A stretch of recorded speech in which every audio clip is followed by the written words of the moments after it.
Hey, all you cinema buffs, and welcome to another episode of Cinema Small Talk. And today's topic is focused on trailers. Recently, about 2 months ago, I stopped watching trailers. And to be clear, I stopped watching trailers online. If I go to the theater and see a movie and a trailer comes up, I will naturally watch the trailer. But that's the only way I'm seeing trailers right now. And, well, there's a lot of reasons, and we'll get into why. Yeah. And how we feel about trailers. But you are still watching them. Yes. And you've seen the huge crop load of trailers from Comic-Con recently. Right. It hasn't really, this break from the trailers for you hasn't quite paid off yet because trailers come out so far in advance. You haven't seen a movie yet that you have not seen a trailer for. Right.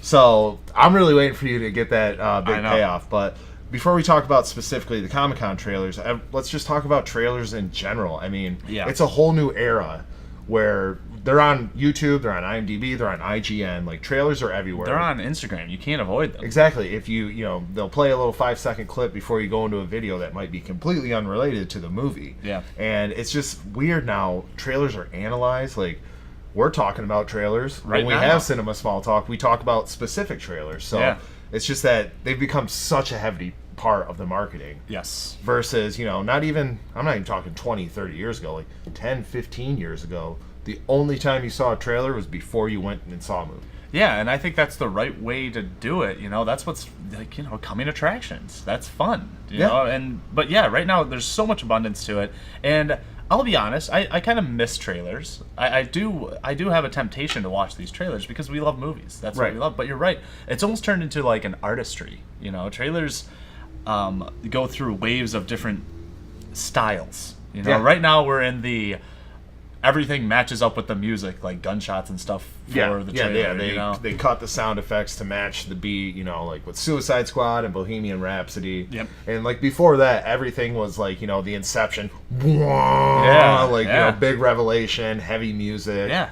And for me, a big reason why I quit trailers was Jurassic World 2 this summer. Like, that movie revealed so much in the trailer, and I was just like, even though I didn't like that movie, I don't think I would have liked it even if I didn't see the trailer, I still would have enjoyed some of the moments that they spoiled in the trailers. Yeah, and that's my problem with them, is that it reveals too much lately. That's it. They're just showing us way too much, and I want to go in not knowing anything, especially with these recent trailers, especially Glass. Like, I don't want to know anything. I just want to go in and judge it on its own merit. And they do reveal too much these days, and it's just, there are some movies, I can't remember what it was recently. People were asking us if we were going to go see it, and I'm like, I felt like I saw it in the trailer. Yeah. I can't remember specifically what movie, but there's some movies where it's like they show the setup, they show a little bit of the struggle, and then like they show the third act, the culmination, the climax, and it's just, why would I pay $10? You just gave me a 3-minute version of your movie. Right. And now we're getting such an abundance of it. With Venom, we're on our 3rd trailer. Like, it's like the teaser trailer, the official trailer, then the recent one's the 2nd official trailer. And it's like we're still 2 months away. Maybe we'll get another trailer. It's possible. We could get another trailer for that. And luckily with Mission Impossible Fallout, that trailer seemed like they just recut it the second time around, Like when we saw the second trailer for it, we were like, it's pretty much the same. It's like 80% the same. Yeah, it's like it didn't reveal that much. And that's how trailers used to be, where it's just, they would have the trailer that like, literally previews the movie for you, where it's just like, hey, this is what we're going to give you in a couple months. Yeah. And then to build up the hype to it, it's like, let's take that same trailer, tweak it a little bit, maybe add a few shots, take a few out, and put it back out there. And that was perfect. Even though retroactively you can go and look at the Mission Impossible Fallout trailer and like, oh, they showed the 3rd act, but you didn't know because you didn't have any real context to it when you're watching the trailer. Right. Whereas some movies, it's just like, blah, here's everything, here's what you can expect. And I respect trailers. I like cutting together trailers. You and I have both experienced cutting together trailers for our own movies. Right. And there is a certain way to go about it. There is a certain pacing. You're telling the story within 2.5 minutes. And it's cool that they can do this, and that's another part why I miss trailers. But at the same time, just like, I don't know, for me, less is more. I just don't need to see it that often. Yeah, absolutely. I think the point of a trailer should make you ask the question, what's going to happen? But trailers these days, they seem to be like, well, this is what happens. Right. They kind of just show everything. Also, there's like been complaints when movies have missing scenes or shots or alternate takes Right. in a movie that's from a trailer. Spoiler alert if you haven't seen Avengers Infinity War. So just spoiler alert for that. Yeah. When there's that shot of them like going to fight on Wakanda and it's the Hulk. Yeah. But in the movie, it's Banner and the Hulkbuster because he can't invoke the Hulk in that movie. I think that was a cleverly done way to mislead us, to provide some misdirection. Right. Because with that, like, if they would have spoiled that it was him and the Hulkbuster, you would have spoiled the whole story arc. Right. So even though it's different from the trailer, like, I think it works in that situation as opposed to, like, remember a couple years ago, Jason Bourne, Like, there's it the shot of hurt him, it. Yeah. the shot of him punching the dude that's in the trailer, and then they cut to a weird, different angle, like the reverse angle in the movie. I'm like, what? Well, you nailed it in the trailer. Why didn't we get that? I know, and there's even comedy movies, especially like improvised comedy movies. Yeah. There's tons of lines in the trailer that are said differently or completely like Cut out. Yeah, and I'm just like, oh, like I love that in the trailer, but they just don't put it in there, so it can be misleading on the plus side or on the negative side. Right. So, like I said, we got a huge crop of trailers, and you've seen them all. And Yes. I don't want to know anything. I don't want to know anything. I don't want about to tell these you movies. anything. Yeah, because there are a few that I'm super excited about that I really want to know about. But I want to know how excited you are about these movies. I want to know if these trailers have made you more excited, equal excited, or less excited. All right, let's So go through we'll them. just go down the line. Okay, let's start with Venom. The most recent trailer that came out this week. Third trailer, yeah. Less excited. Okay. There were, I won't go to specifics, but things I liked in the new trailer, but there were more things I didn't like and more things that gave me caution. Okay.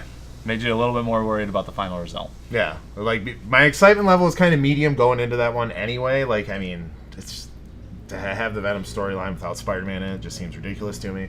So, and some of the things that I saw in the previous trailers gave me a little apprehension. This most recent one, I was just like, what are we in store for in a couple months? So, Yeah. Okay. All right. Let's go with Aquaman. Aquaman, I was medium excited for this one too. I like James Wan as director. I like Jason Momoa's performance as Aquaman in Justice League. Yeah. And this new trailer's got me way more excited for it. I'm actually kind of getting geeked for Aquaman this December. I'm excited for Aquaman as well, and one reason I am is that they gave us a little bit in the Justice League of like underwater type of action, you know? Mm-hmm. I'm excited to see these special effects on the screen without knowing what it's going to look like whatsoever. This one, Glass.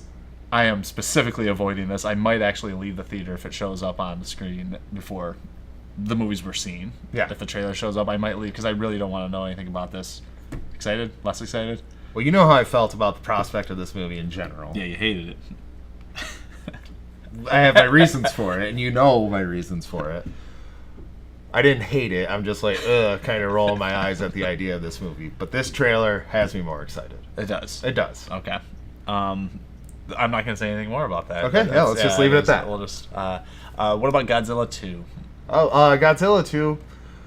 Walking in before this, the first trailer, it's directed by the guy who directed Krampus, and I really did not like that movie. So I was. But I love Trick or Treat. But yeah, exactly, it's the guy who directed Trick or Treat as well. So I will say this looks a little more Trick or Treat than it does Krampus. So I am more excited. I can't say I was really excited because I didn't love the Godzilla, the first one from a few years ago. I didn't love it either. I didn't hate it. It was fine. But did I leave that new trailer being more excited than I was before I watched it? Absolutely. Yeah, I mean, with Godzilla, I just like they could release that movie or not, and I'll be fine either way. Mm-hmm. But I'm gonna go see it. You know, Right. It might be exciting.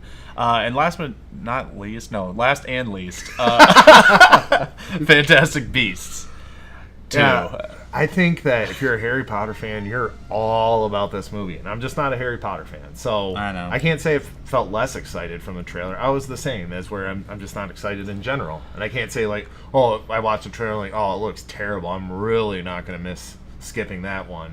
Yeah. But at the same time, it didn't get like, okay, let's give this a try. I was like, yeah, well, that's what I expect to see out of a Harry Potter movie, and that's what we're getting. Yeah, and I mean, we like Jude Law, so Yeah, I love that's a Jude Law, plus, and and the first one was good. I mean, on the merits of just a film, yeah, it's of an good. action adventure film. The first one was good, but it's just that if you're so much more invested in the Harry Potter verse, you're all about these movies. Where it's just like, if you're not it just goes with your interest level in Harry Potter, your excitement level. And I will have a guest reviewer that's a Harry Potter fan for that one. Dennis will not be reviewing that one with me. So, and he's look at that smile. He's super happy about it. Buffs. So there's our thoughts on trailers and the most recent trailers from the Comic-Con event. What do you guys think of the trailers that just came out? Do you think there's too many of them? Leave all your comments down below. And be sure to join us for more episodes of Cinema Small Talk. Even though we won't be discussing trailers while Nate's on this hiatus, we'll have opportunity to talk more about production news, reactions, maybe even little mini reviews to movies we watch in our free time. Yeah. So no matter where you are, no matter who you're with, watch more movies.